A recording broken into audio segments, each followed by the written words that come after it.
Hi everybody and welcome back. My name is Melissa and this year I'm sharing 365 tips for frugal living. I don't know if this is a tip so much as it's kind of an update and kind of something that I feel like I need to have on my channel for a couple of reasons. One, that way you all can understand a little bit more about me and what I'm kind of going through.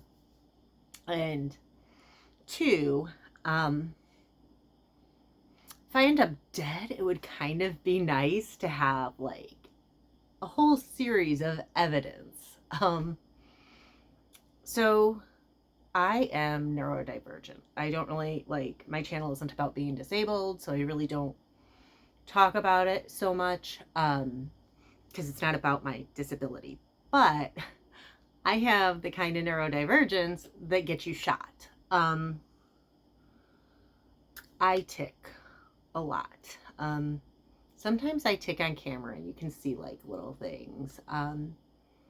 But for the most part, I try and not film on days where I'm ticking a lot.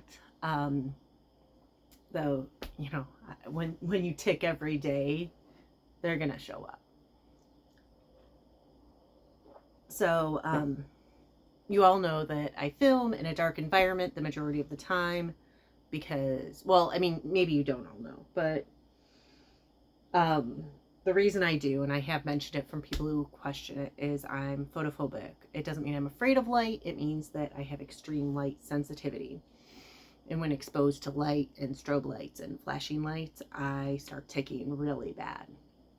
And the reason I quit working as a teacher was because a couple of years ago, I lost control of my arms and legs.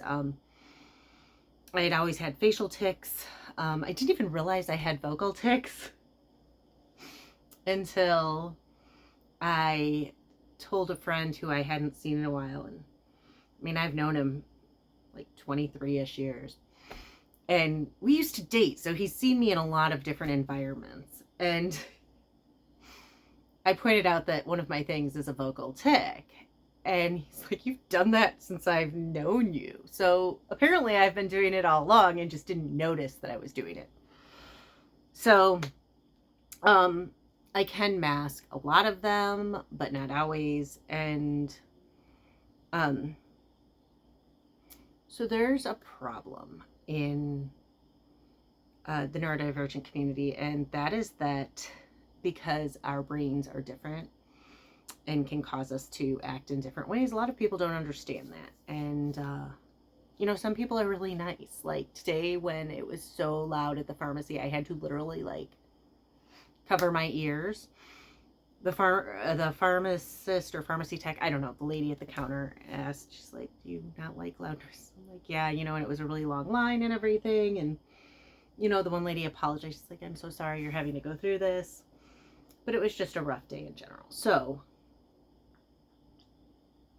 why do I say I have the kind of neurodivergence that gets you shot? So sometimes I stutter and sometimes I lose my words. Like I can't vocalize and speak for myself. So Tuesday morning I had to get the car checked and they had to check, I can't remember what it's called, but it's got like, it looks like it's little pumice stone kind of a thing in it. It's got like all these little holes and like air goes through it to like measure it. But my car had thrown a 420 code and so they had to check that system again. Actually, like my mechanic was so nice. He didn't even charge me for it. He's like, it took like not even 10 minutes. We're not going to charge you. Somebody just put the air filter box on wrong. So like, it took like nothing. And so anyways, so when you have to have that part checked, they do like a smoke test or something. And the car has to be cold. So I had to drop it off the night before. And I did. And then it's only a few miles away. So if it's nice, I just walk home. And then I walk the next day to get it. Well, I was walking home. I was obeying traffic laws. I was walking against traffic. I was paying attention. I was being safe. And on my walk, it had gotten dark. I got home around 9. 9:15, I think it was, to be exact. But as I was getting ready to enter my subdivision, a cop in a great big SUV pulls up in front of me, blocking my way completely. And then on top of it, he turns on, I can't explain it other than it was like floodlights. It was like 6 giant floodlights, like light up a stadium kind of lights. It felt like, those like big round lights that people have outside, and like an animal scurries by and like it lights up the whole stinking yard. It felt like those all in my face. Like it was blinding. It was disorienting. So here I was, happy on my walk after having spent 3 days in pretty much silence. Day 1, I didn't speak at all. Day 2, I spoke maybe 10 to 20 words, only out of necessity. And day 3, I spoke a little bit more. The plan was on Monday to go through, and I mean, I even did have somebody notice like that I kind of disappeared for a while there, because I was so shaken up by this experience. So when they shined the light on me, I became disoriented. And so then I had to walk around, because I'm not going to comply in advance. Walking is not illegal. Walking as a woman is not illegal. Even if I had been a minor child, walking at 9 o'clock is not illegal. So even if he had like somehow mistaken me for a minor. And he tried to claim it was a welfare check. But here's the thing. A welfare check doesn't involve intentionally disorienting you. It doesn't involve not 1 but 2 cops pulling up. It doesn't involve a cop trying to reach out and grab you as you walk around. It doesn't involve him trying to stop me from going into my subdivision. It doesn't involve all the questions, because they were none of his business. I was simply a person obeying all laws, and he had no right to do what he did. And the thing is that he asked me what I was doing, and all I could say was drop car. I couldn't speak. And so because I am disabled, because I can't speak, instead of thinking, oh, this woman is disabled and I am really fucking with her by, doing all of these things, they immediately think the worst. And the thing that kills me is if you are a cop and you are scared of me walking, you don't deserve a badge. Period. If a 46-year-old woman walking at 9 o'clock at night scares you enough that you have to disorient her, then you don't belong carrying a badge. Now, I will further elaborate. The cops in this area absolutely suck. We have one good one.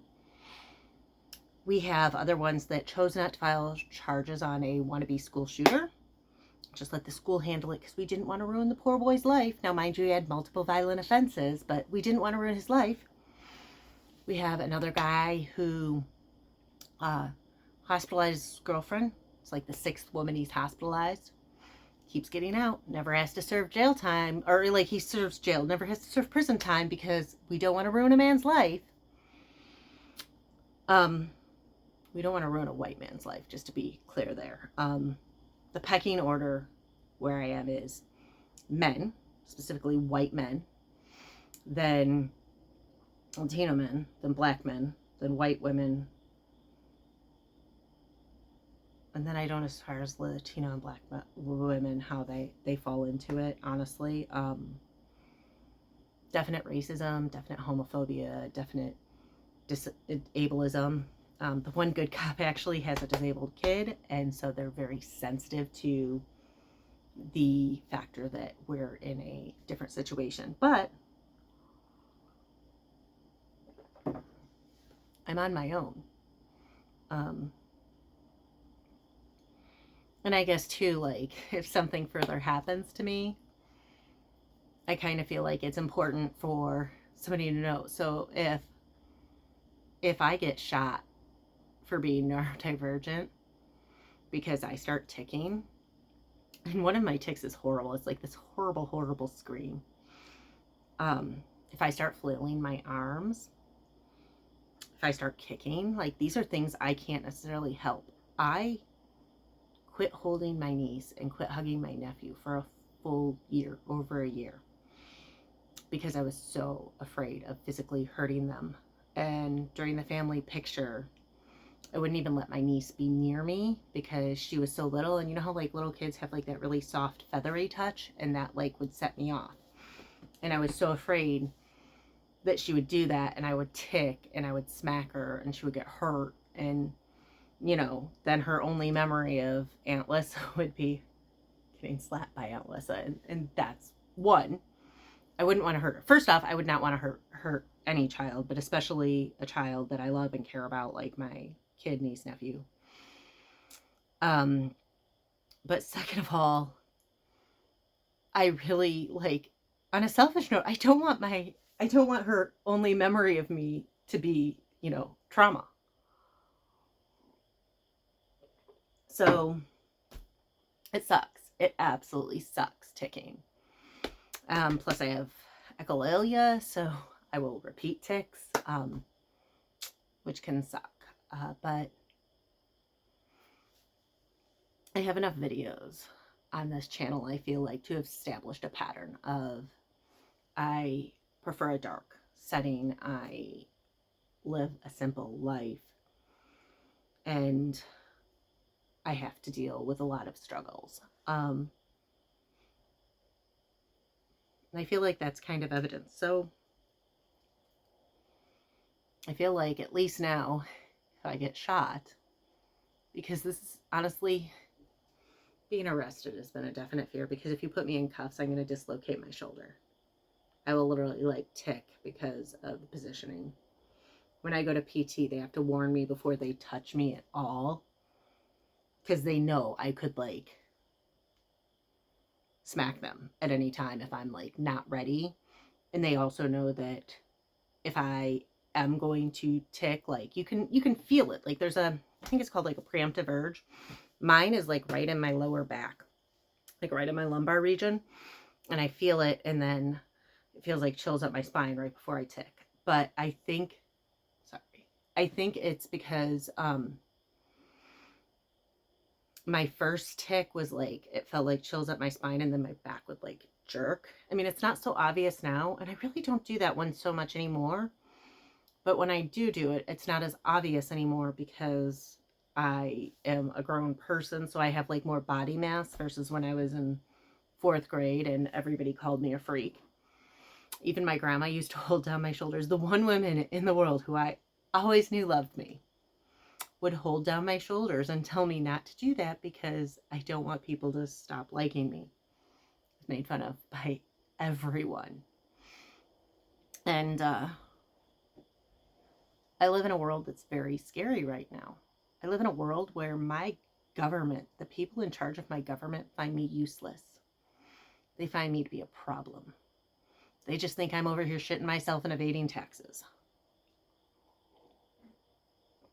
They absolutely hate the neurodivergent community. And they've made that very clear. Very clear. They want to solve us. They don't want to help us. They want to solve us.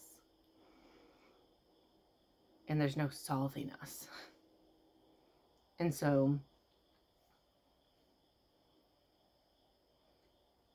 I guess the tip would be learn to advocate for yourself, because I know like there's certain places I can't go alone.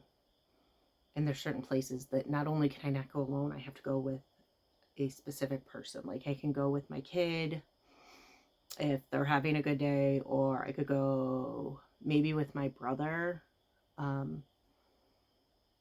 sister I could probably go with and be okay. My sister-in-law, I'm not sure. Mainly because if it gets too loud, she will get louder to accommodate, but then it like could end up being like a situation. But I do know this. I do know if something happened and she was with me, I do know that she would not go down without a fight. I know in my heart of all hearts that that woman would defend me and make sure that, you know, she might not completely understand the whole ticking thing, but she's not going to let somebody hurt me because I'm disabled. So, you know, it's about, there's certain places that I can't go because I have to have somebody else who has a voice for me, because I can't always advocate for myself, which is ironic because when I was a special education teacher, I advocated for lots of people. As a mother, I advocated for my child. I'm really good at advocating for others, and until 2023, I was pretty good at advocating for myself. I've gotten better at advocating for certain things for myself, though I will admit that I kind of just always, you know, put myself last. But yeah, so hopefully the cops don't shoot me. I laugh and I joke, but really is a fear. And after what happened Monday night, after the way that cop turned on those floodlights and his flashers, the thing is that to turn on blindingly bright lights and block my way, and then to reach out and try and grab me as I was trying to walk around.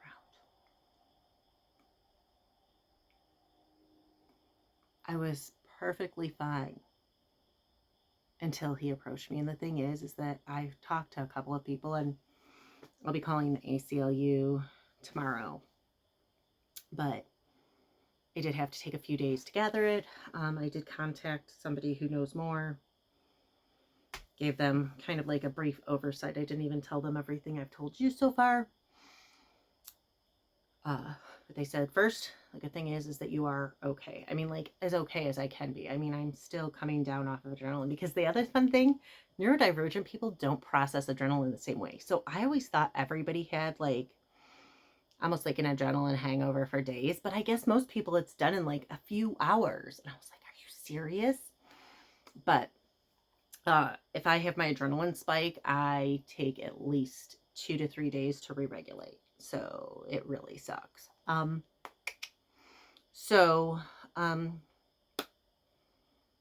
Yeah, I don't know. I will keep getting behind on tips until I can film tips better. Maybe I'll try and do some tips even while ticking. Now that I'm doing this, we'll see. Because, yeah. So, that's my story. I guess that's, you know, and plus then I guess, I mean, at least if I'm shot, there's truly like evidence of my fear, because that's the thing. Cops need to quit shooting people. I mean, if you're too scared of the world around you, maybe don't carry a gun. Maybe don't, you know, join a police force. And I get being a cop is scary. But if you're scared of a 12-year-old boy, if you're scared of a 46-year-old woman walking, if you're scared of an autistic child having a meltdown, if you're scared of somebody driving at night whose skin happens to be a little bit darker than yours, if all of these things scare you and you can't see all of us as people who you're supposed to protect and serve, not harass and kill, then maybe you don't belong being a cop. Because I shouldn't have to be on my channel about frugality putting out a video about how absolutely afraid I am. Because if I get shot, as these cops start to harass me more, then what happens? And here's the thing, I am completely on my own. If something happens, I am on my own. I don't have anybody to call. Because the police department here has done nothing but let me down. They care more about white boys who are criminals than they do about victims. because I don't fit into their conservative values. You know, if you're not white and straight and cis and able-bodied and non-disabled, and if you don't smile enough, if you know. Meanwhile, I have neighbors who think it's funny to joke about raping me. And yes, literally, I don't walk. The reason why I was walking that way is because I didn't want to walk in the dark by the neighbor who's a wife beater and thinks it's funny to joke about raping women. So, yeah. That's my story. Not really frugal. Definitely kind of explains part of why I have to be frugal. The neurodivergent thing in me, that's we kind of like have like a pattern recognition thing, I guess, is frequent with us, and we kind of latch on and obsess over certain things. And so like my thing that I am like hyper obsessed with is grocery prices, and it always has been. Well, I mean, it hasn't always been. It has been since at least 2013, because I remember becoming absolutely obsessed, like beyond obsessed, in Florida. So anyways, again, my name's Melissa, and this year I'm sharing 365 tips for frugal living. If you came to laugh at the freak, please do not comment below. And if you are a regular follower, I'm sorry, I will get caught up on my videos. I really do appreciate all of you. But yeah, this has been a really hard summer. So if you want to hear frugal tips, watch another video, hit like and subscribe. And I will see you all tomorrow or maybe next week. I really am trying to catch up, guys. I released 3 today. But yeah.